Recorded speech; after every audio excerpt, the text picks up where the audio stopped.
Odam o'lgandan keyin payg'ambar aytganlar, hadislari bor.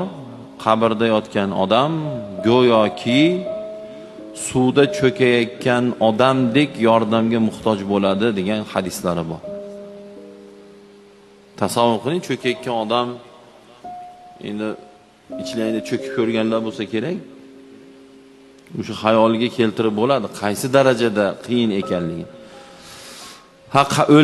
O'lgandan keyin qabrda odam shunaqangi yordamga muhtoj yotar ekan.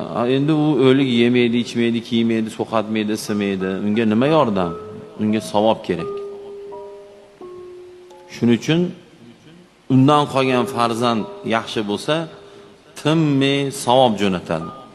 Undan qolgan farzand yomon bo'lsa, tinmay gunoh jo'natadi.